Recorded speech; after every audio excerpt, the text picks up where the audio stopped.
Right, on to the next one. So these parts were left over from another project. They're too good to throw out, but I've been racking my brain on what to do with them. I don't think I have much choice other than to make another stove.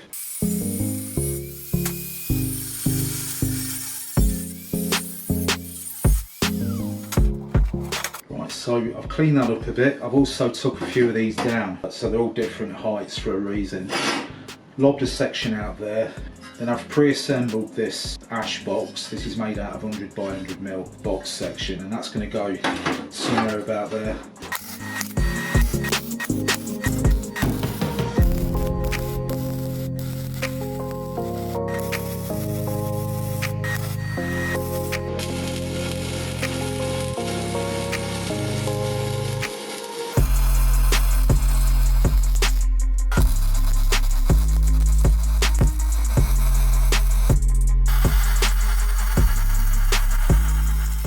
Good enough for me. I do want that copper block back though. I might hit it with the grinder, but I've got some other bits to go in yet, so, and then after that I'll work on the drawer.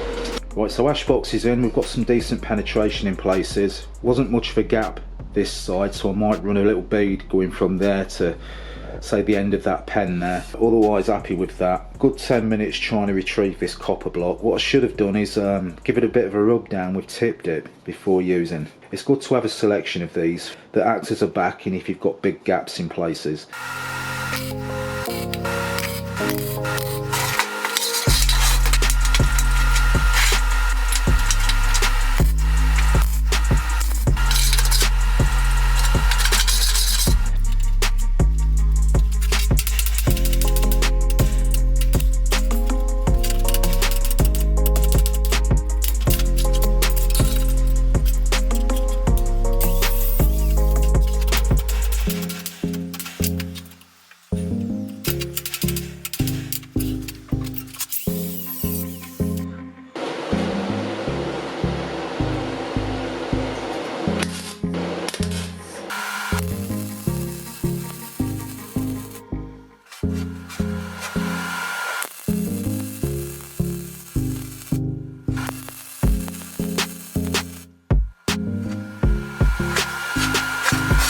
Right, so that's the back end of the drawer all cleaned up. Obviously I've got to take it off this box section. Thinking why I'm here, I might incorporate a couple of these vents. So these came off Amazon, dirt cheap, very thin, but they do seem to be made out of stainless, so I'm thinking I'm going to bang this one on the back here like that.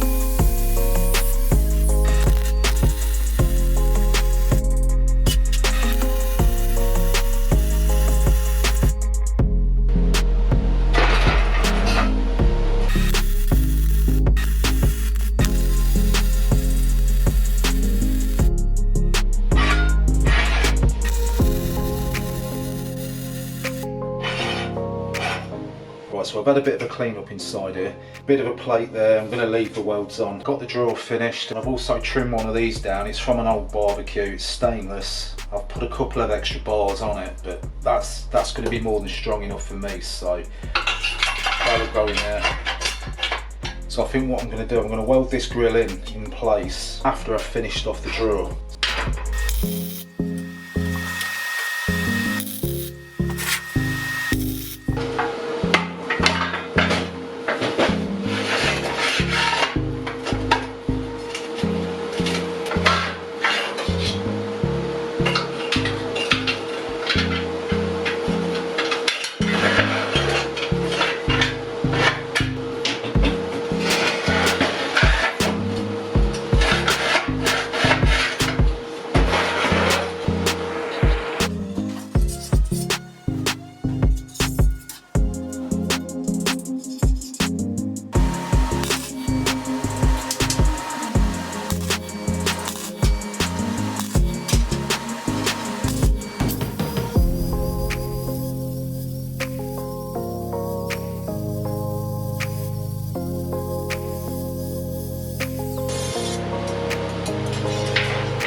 bore you too much with this. I've done a bit of sub-assembling and a bit of prep work. I've got 3 stands tacked on. I do wish this ash box was closer to the centre. Just say that way another inch, but we're stuck with it now. So the next step for me is banging the top on. I just want to set this up.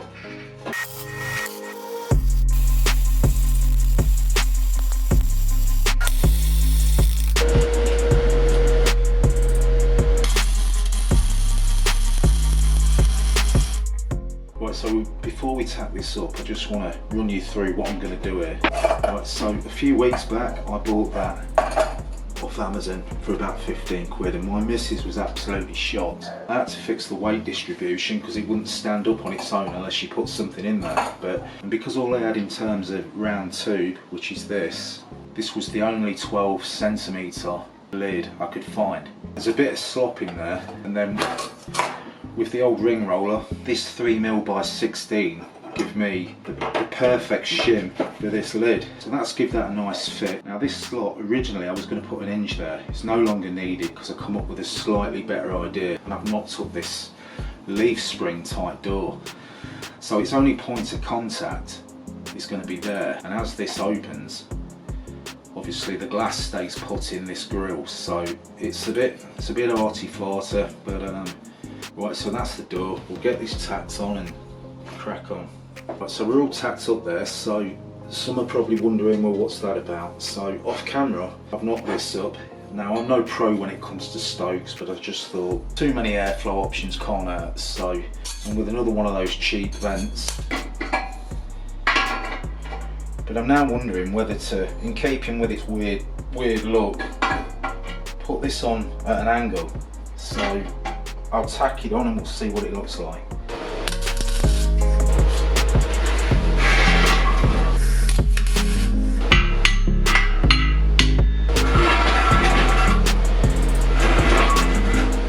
There's going to be some bodge in there.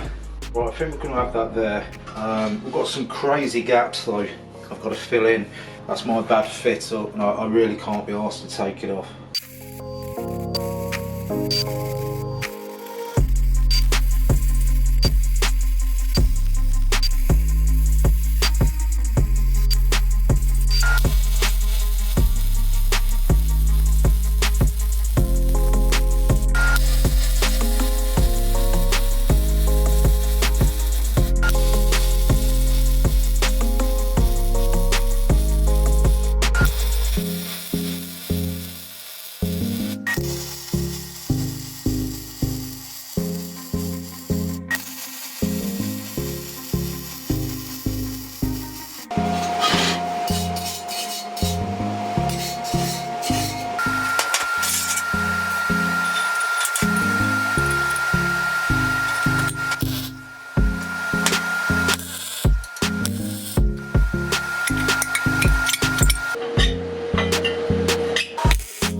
Excessive welding's over. Next thing is to sort this door out. I'll get a few tacks on this shim I've just slotted in there. Make sure it's all flush. Happy days.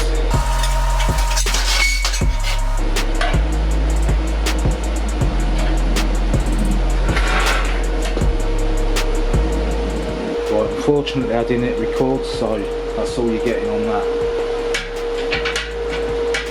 I think that'll do.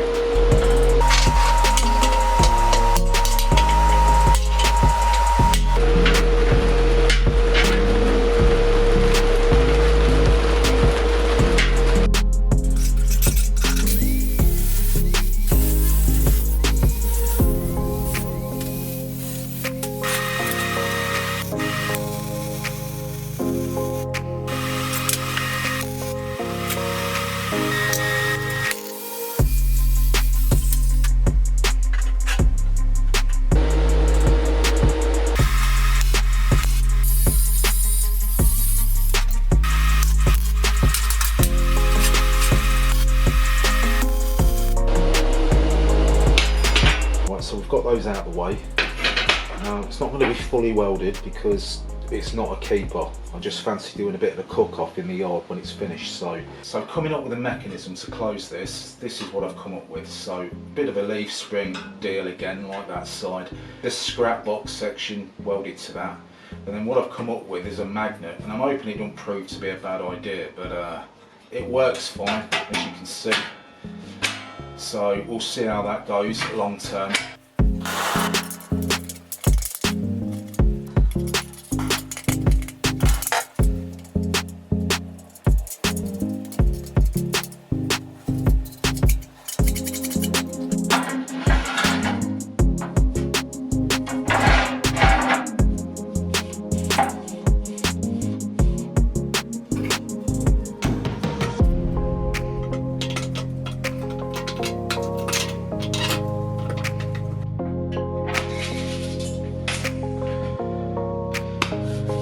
Right, take two.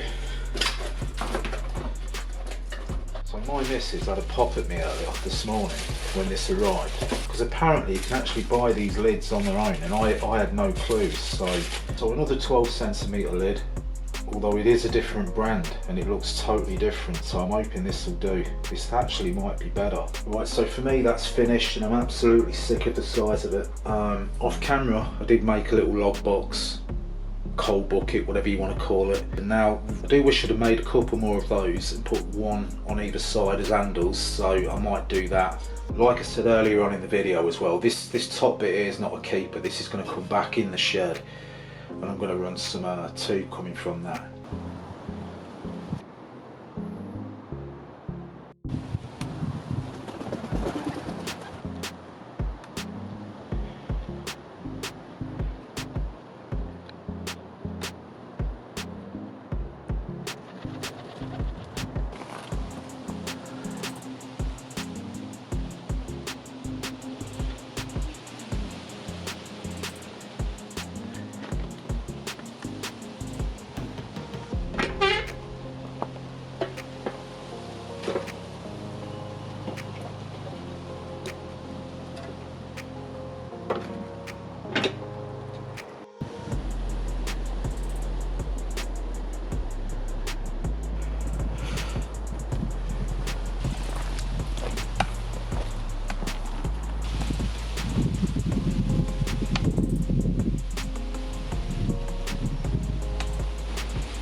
Right, so it's only been on for a few minutes, but I'm not convinced that I'll ever get to boiling point. I don't know.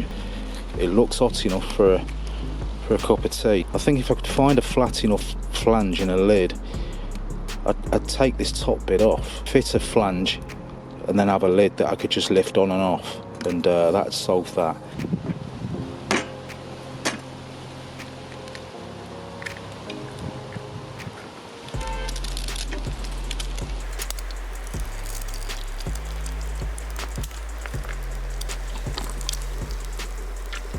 So right now, the wife wants an egg cob. I think some of you call them baps further down south. In the Midlands we call them cobs.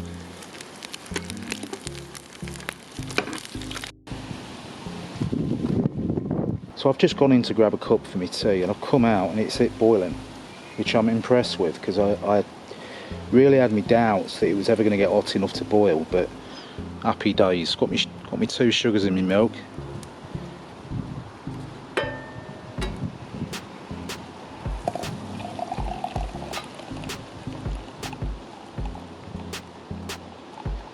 Three tea bags. Right, that's your lot. Thanks for watching.